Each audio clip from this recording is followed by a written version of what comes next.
GoPro? Oh, okay. No problem. I was like, what is that? I didn't know if it was ours or not. So no problem. Can you get water? Yeah. I thought they were getting it up here for us. Craig, can you get me one too, please? Marty? You sure? Okay. I don't want you handy. Let me just ask Marshall. Marshall, is this on? Do you need a sound check? We want to close that door. Yeah, I think so.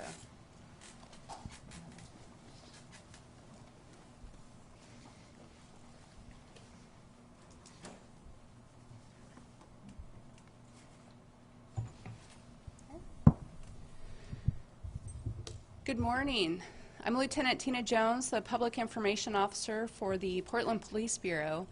And we're gathered here today for a unique experience, first of its kind really.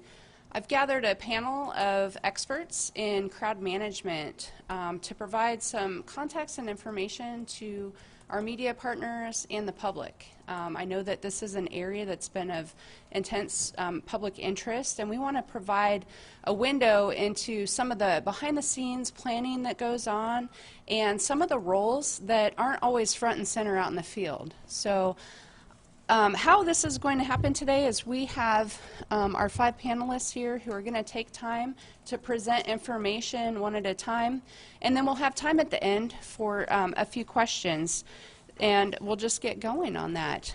We will not be talking about upcoming or previous events in specific or disclosing our tactics for a number of reasons, but we do want to provide some context and information about some of the things that I think people just aren't aware of.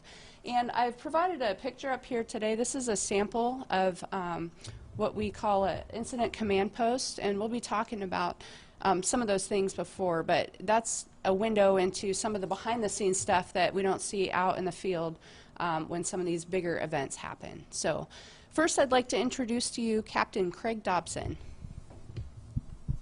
Good morning. My name is Craig Dobson, and I'm a 21-year veteran here at the Portland Police Bureau. I've had approximately 18 years where I've worked in crowd management, whether it was on the street or planning for events, or also being an instructor for our classes.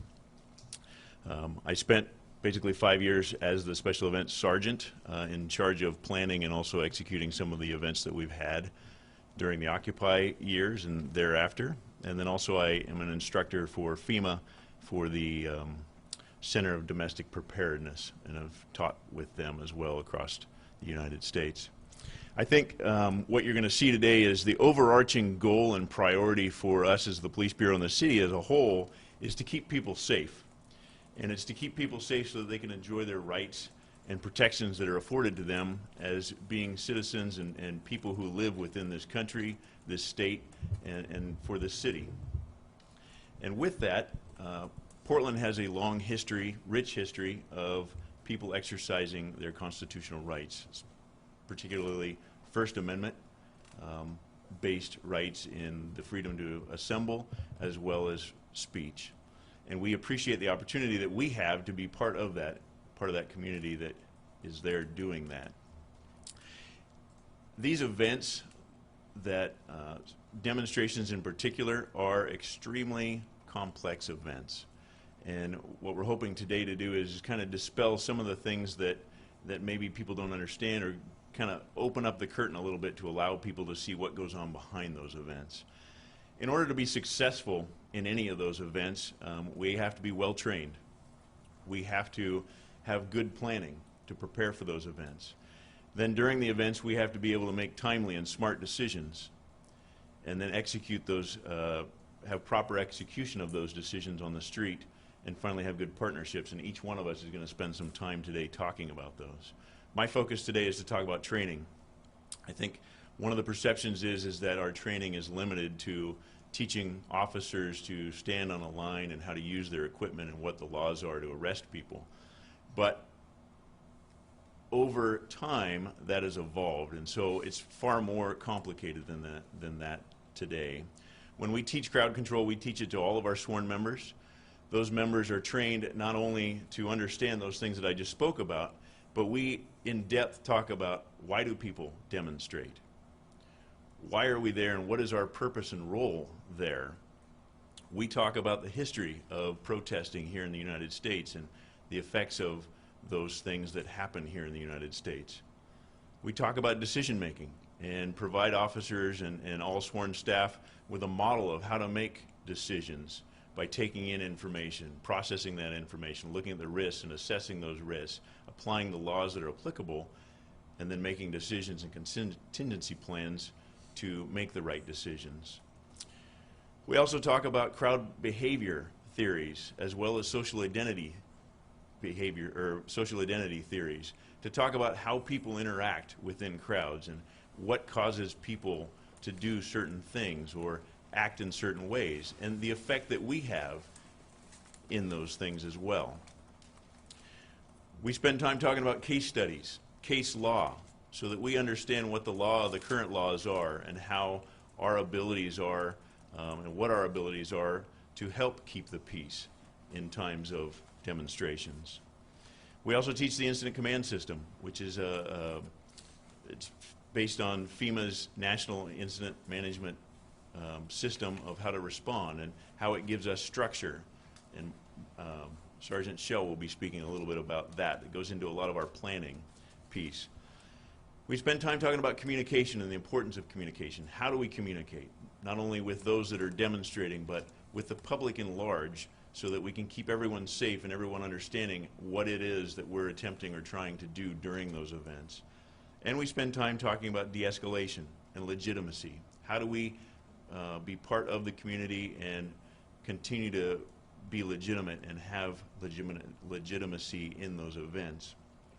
Again, these events are extremely complicated and take a team to be able to work through. And it's not simply we show up to these events and suddenly we just haphazardly make decisions out there. And so that's kind of what our objective is today, is to talk about how do we keep people safe and help them to exercise their rights in a safe fashion. So I'm going to turn it over now to talk about planning. Good morning. I'm Marty Shell. I'm the Police Bureau's emergency manager.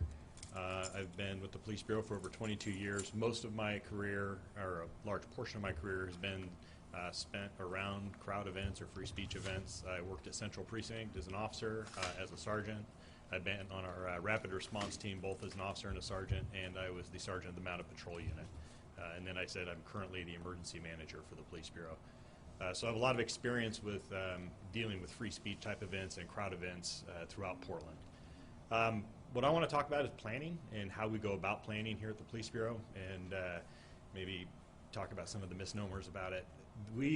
Planning doesn't occur in a bubble. I think Captain Dobson just said that we use a nationally recognized system, the National Incident Management System, and we use ICS, which is the Incident Command System.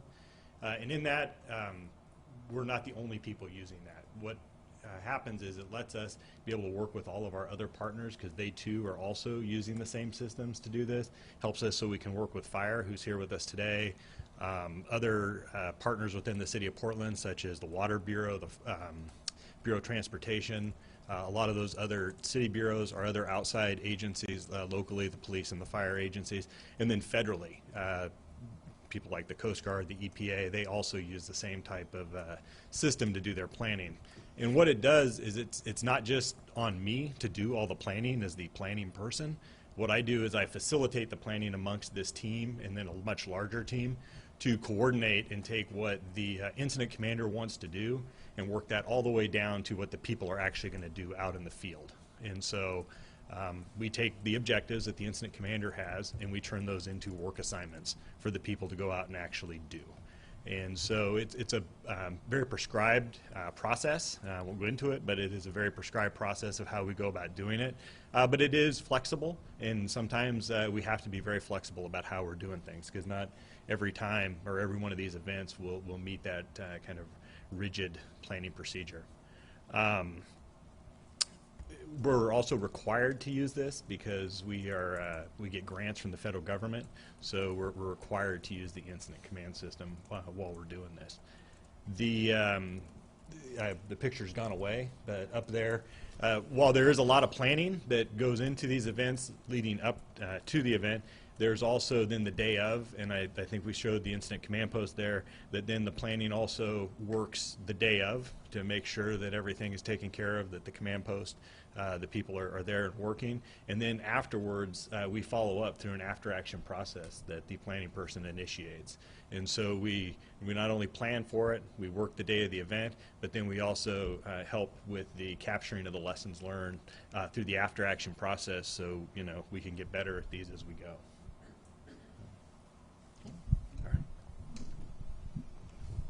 I'm Wendy Steinbraun. I'm a commander at North Precinct, and then for events, I'm the incident commander on most events. I have over 25 years of experience with the Portland Police Bureau. I looked at my training transcript from DPSST the other day and realized I had well over 3,800 training hours total over the course of my career, which is an average of about 150 hours per year. I didn't think it was that much, but it is. Specific to crowd management incident command, I've had over 200 hours of training. I've been one of 4 incident commanders for crowd management events for the last 2 years. And during that last 2 years, I've served on 12 events, 8 as being either the deputy, or 10 as either being the deputy or the incident commander. I was a member of the rapid response team when I was an officer, and then later as a sergeant. So first as a line officer, and then later as a squad leader. So what I'm going to talk to you about today is the incident commander's role in these events. So prior to the event, and I should mention I also coordinate the crowd management incident commander team. So we have 4 incident management teams. Each one is headed by a different incident commander, and we rotate on a calendar basis throughout the year. And there's some overlap depending on who's available for certain events. So prior to the event, we usually get information, and it could be from the media, social media. Maybe the precinct commander calls and says that they have information about an event, or through the permits office, we'll get information about an upcoming event. And then we do a size up. We seek information on who's coming, is it permitted or not, is there a person in charge that we can reach out to and get more information about the event, when is it going to happen, what time, what location, what is the purpose of the event, and if they plan on having a march, is that permitted to have the street, or do they plan on marching on the sidewalk? Either one, we would have to have a plan to facilitate it and make sure people don't get hit by cars or they don't interrupt traffic. And then a crowd size estimate.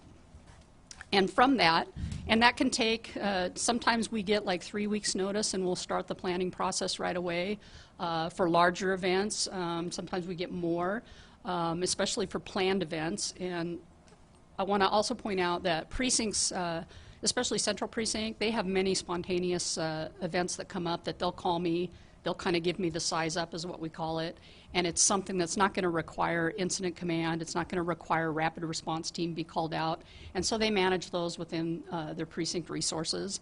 And I believe the commander of Central was telling me they have like well over 200 protest events or demonstrations, I should say, not necessarily protest events per year. And most of those are not, we don't use this incident command system for those. So once I get that information, we go into our first, what we call the strategy meeting, and that's part of the ICS system that Sergeant Shell mentioned. And during that, I'll set my priorities and objectives after consulting with the Assistant Chief of Operations to verify that they want an incident commander and RRT called out for the event. And I'll give the priorities and objectives, kind of what we call the commander's intent. I give that to through my chain of command, through the Assistant Chief of Operations, who then consults the Deputy Chief and the Chief on anything that they want changed or added. My priorities for crowd events are usually pretty much the same thing. There's 4 priorities. Number 1 is always life safety. Number 2 is always facilitating free speech. Number 3 is protection of property. And then number 4 would be information management, situational awareness prior to and during the event so that I can make the best decisions possible. So once we determine that, as part of the strategy meeting, we look at past history. So have these groups come together before, and if so, what happened, if anything? Has there been any violence when these groups have come to demonstrate before? Are there other events in the city going on the same day that we have to basically take into account, and if any of those are going to overlap into the plan demonstration? Is there any opposition to the event? That's a big one. What actions or activities do we anticipate? And then once we determine that, in the strategy meeting, typically the team goes into the tactics meeting where the operations chief, who is the person that's basically on the radio that day, we sit next to each other in the command post. I determine the overall strategy for the event. The operations chief is the one that is giving directions over the radio, and they determine the tactics along with the rapid response team commander, the planning section chief, and our logistics section chief. I designate the demonstration liaison teams to reach out to the groups before the event to see if we can set expectations that we have of how people should behave during the event, and then gather any information from them as to what they would like to see, how they would like to see the event go.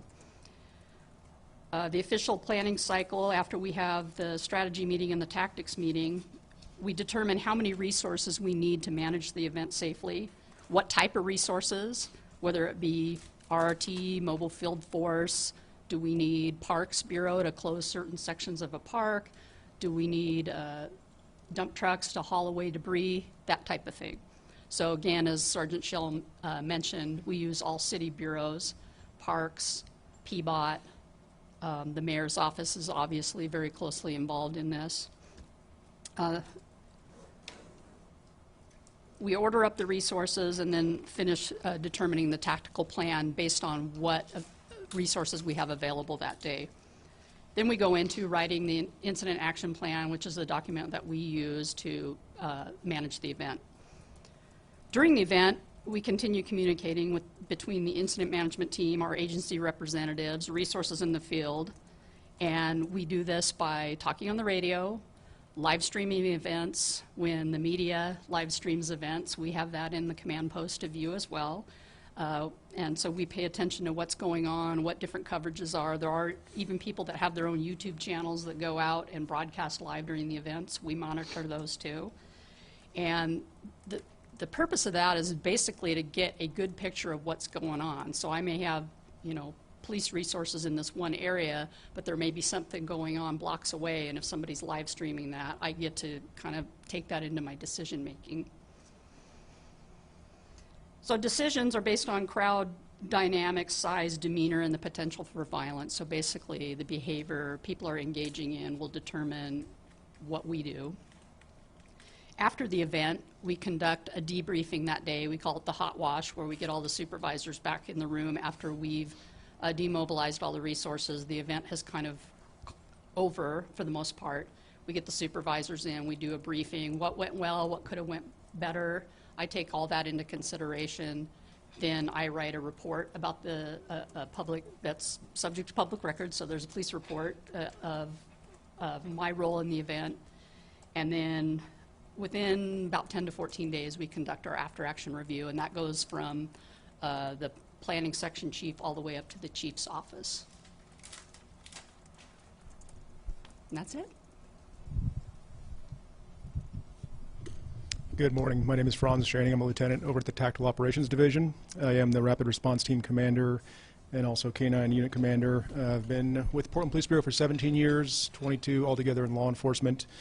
I've been on the Rapid Response Team, on and off the Rapid Response Team for the last 11 years. I have served as an Operations Section Chief for crowd events. I've also been in the Mounted Patrol Unit as a supervisor, a fair amount of background and training in ICS and managing these events. So I was asked to talk today a little bit about the Rapid Response Team, our role for these events, some of the training we do, and some of the challenges we face in these events. So I want to stress first that the Rapid Response Team is comprised solely of Police Bureau members who do this as a secondary job. They all have full-time jobs in their day-to-day work. They're patrol officers, detectives from around the Bureau, and when we pull them from their day job to come work these events, it's because they're volunteering. There is no additional compensation for that. and the work they have in their day-to-day job stacks up, and it may mean there's less officers available to respond to calls for service. So it's very impactful to their work and also to the public. I also want to stress the Rapid Response Team is truly an all-hazards incident response team. We specialize in training for all types of emergencies. Clearly, our main role that you see in the public is crowd control, but we deal with hazmat incidents, we deal with search and rescue type incidents, we deal with a variety of things. So we train regionally with our partners, whether it's other law enforcement agencies, the Fire Bureau, the National Guard, for all types of emergencies. An example would be the tire fire out at Killingsworth and Cully a few years ago. That was a Fire Bureau incident that they managed, but they asked for our assistance with maintaining a perimeter, doing evacuations.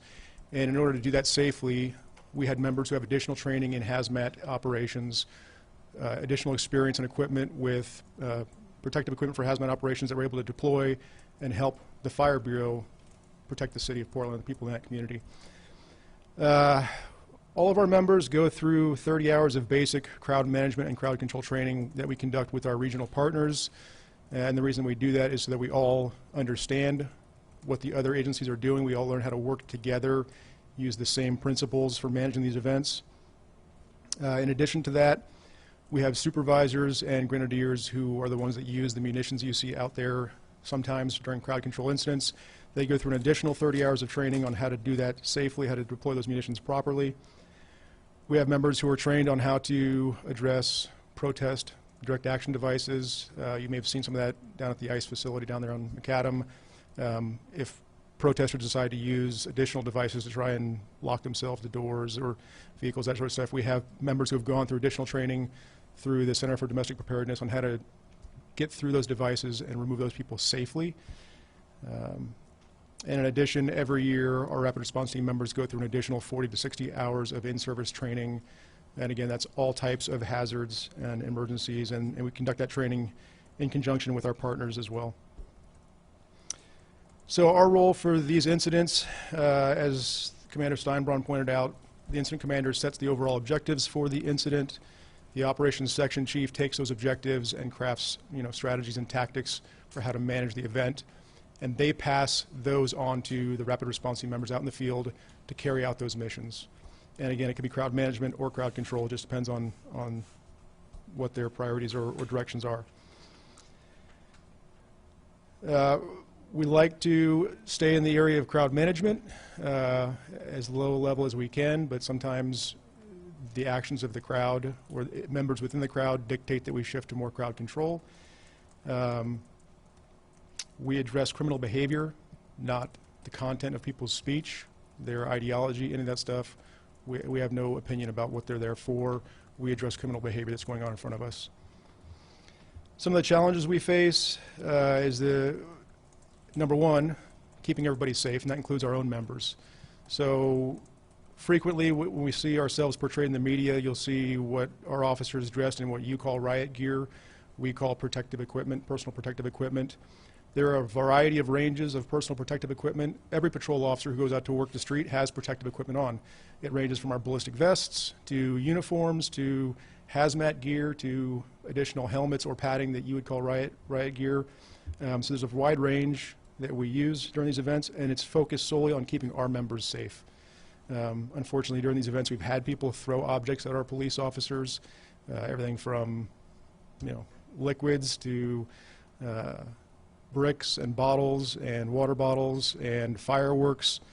And so when we send our members out to do this job that they're volunteering to do, it's our obligation to keep them safe. And part of the planning process for these events is that the incident commander will look at the information available, and in consultation with the operations section chief and the Rapid Response Team commander will decide what officers wear when they're going out into the field. It could be standard uniforms, it could be bicycle gear, it could be full protective equipment, again, that you would call riot gear. But the point is to keep the members safe. Some of the challenges we also face, I hear a lot in the media about why we're not addressing a certain person's criminal actions in a crowd, why sometimes we end up going to a broad dispersal of a group. And the challenge is we would love to surgically remove one person who's committing criminal activity from a group of what is probably at least half or better of folks who are just out there engaging in free speech. Unfortunately, it's difficult to do that safely. Traditionally, the people that are engaging in criminal activity do so from behind the first several rows of people who are just there engaging in speech with the police. And it's difficult for us to go in to communicate that to the rest of the crowd. We do the best we can with the sound truck. But to go in and put hands on that person and arrest them safely without inflaming the rest of the crowd, because they frequently don't understand what we're trying to do, who we're trying to go in to arrest. So we do the best we can, but sometimes it's just not safe to try and grab the one person or 5 people or 20 people that are engaging in criminal, violent activity. We also are challenged in this ongoing perception or narrative that we are biased for one side or the other during these events. We are not. I assure you, I work intimately with all the members of my team. We have zero opinion about the ideology or politics or speech of these groups coming together. We address criminal behavior. And unfortunately, sometimes that criminal behavior is occurring in one area of the event. And so we have to address that criminal behavior. We understand the narrative or the perception that may create from the community, and we do the best we can to mitigate that, because we are watching everyone involved in these events, looking for criminal behavior, but that's where our focus is. And sometimes it's misinterpreted. And also, we fight the perception that we allow criminal behavior or assaults to take place during these events.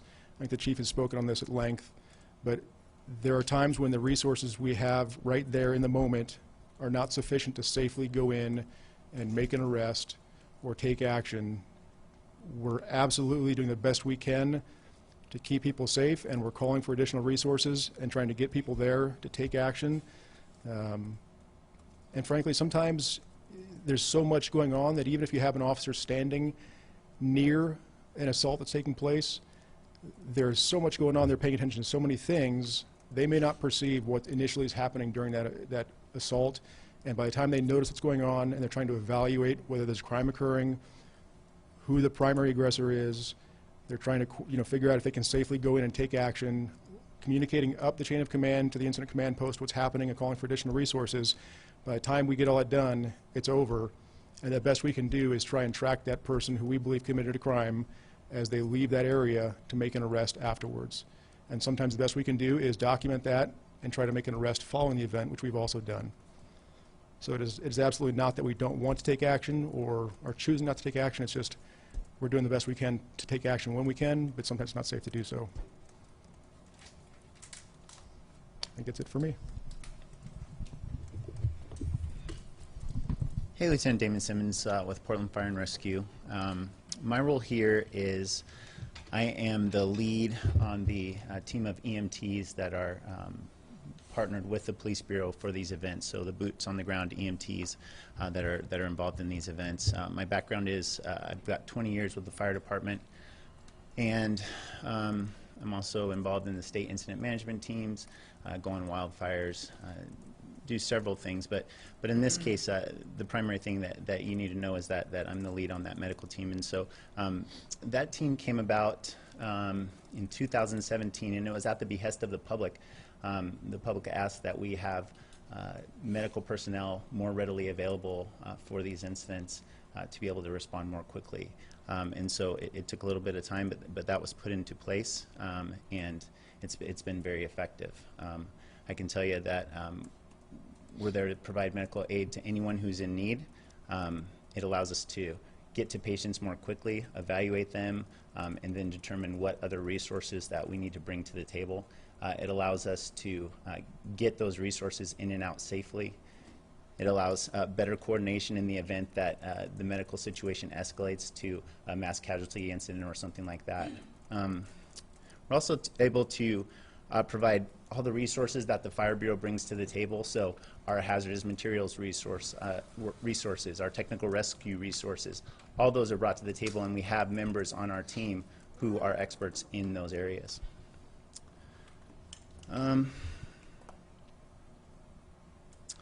The other thing that having this team embedded does for us is it keeps resources available for other calls within the downtown core area or wherever the demonstrations happen to be taking place, so that we're not bringing large fire engines, large fire trucks through the area to get to medical calls or fires, things like that. If those things are needed, we're able to better coordinate getting those resources in. But for the most part, we're able to deal with the medical calls and then get an ambulance in and out in a relatively quick manner. It's a pretty effective model, and it's being looked at by agencies across the nation as a model of what does work. We treat, unfortunately, several patients in most protests, and we do it very effectively, get them in and out, get them to the care that they need, and keep people safe. So, I just say that I've been doing this for 20 years, and everything I do is about how we can take care of people and how we can keep people safe and being there for the community and being a servant. And this is just, I think, one more way to do that. And I think that that for the firefighters that I work with and the officers that I work with, I think that's a belief that I find is shared by all of them. That's all I have.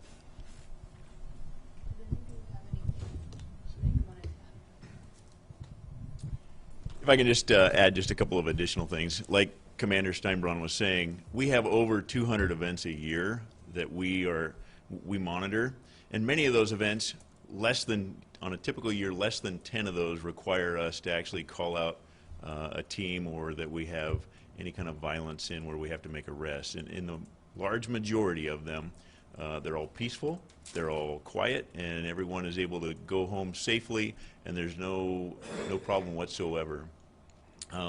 The other piece is the partnerships. We spend a lot of time, and we talked a little bit about it here, but we work very closely with all the partners that we have, and we couldn't bring them all here today, but we work across the board with all of the city, different groups in the city and the state to make sure that we're all working together and on the same page when we do these. When we prepare always hoping for the best, but we prepare for the worst, whatever that information is. And most of the time, it comes out great, and everybody goes home and there's no problems whatsoever, which is how we, again, focus on that goal of keeping everybody safe.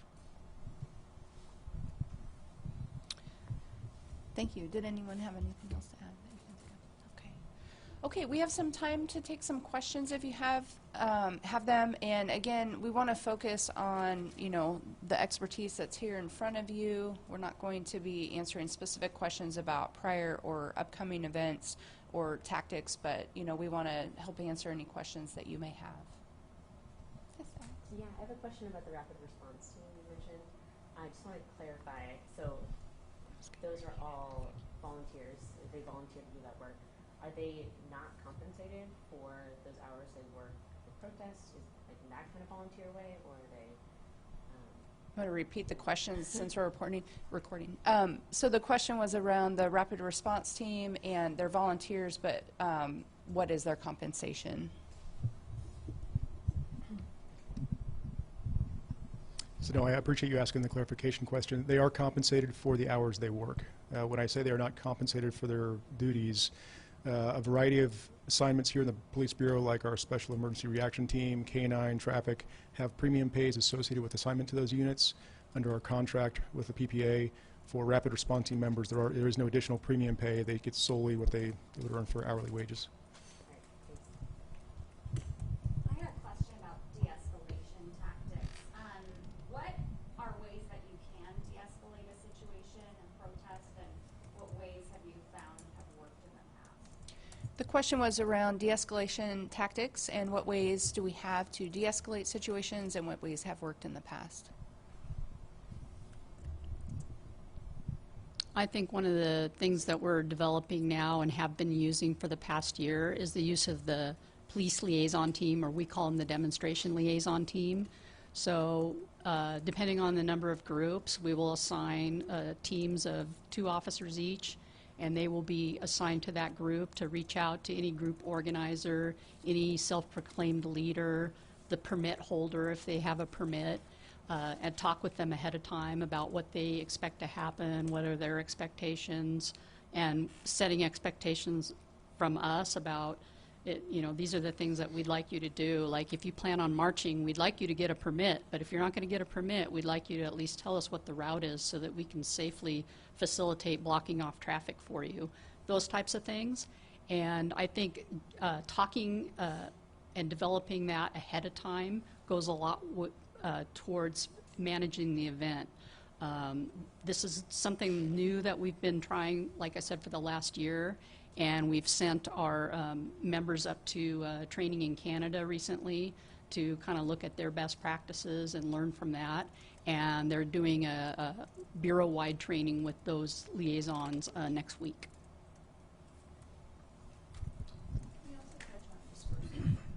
The sound truck, because I think that, or one of you. Well, I was going to say, one of the other options that we do is, if we do have to, say, go in and make arrest, or we identify that we might be the problem, we might be the agitation there, we will remove ourselves physically from that to try to de-escalate and encourage the people through our sound truck to just continue on with the demonstration they're doing, and that we're removing ourselves physically from that if we deem that we're the agitation.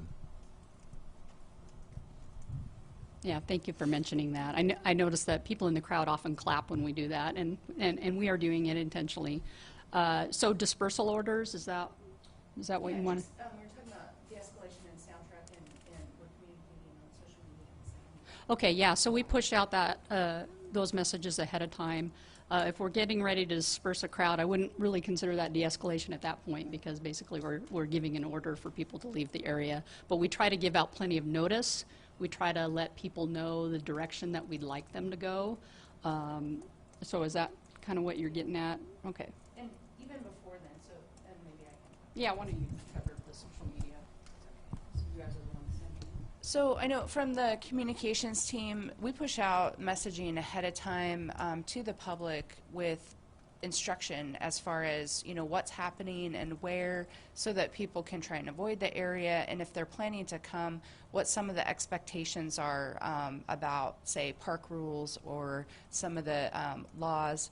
And really, you know, if it gets to the point where we're having to do dispersal orders, one of the things that we need everybody to understand is we are at a point where, for safety reasons, we need a crowd to disperse.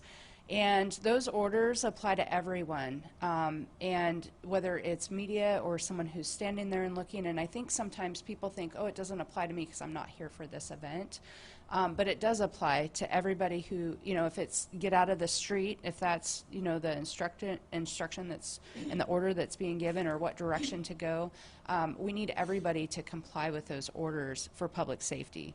And, you know, if people aren't complying, then that's where, if, you know, depending on what's happening, it may tip the balance for us having to make other decisions, up to and including forced decisions. And where we would rather not be there, sometimes for safety reasons, that's where it goes.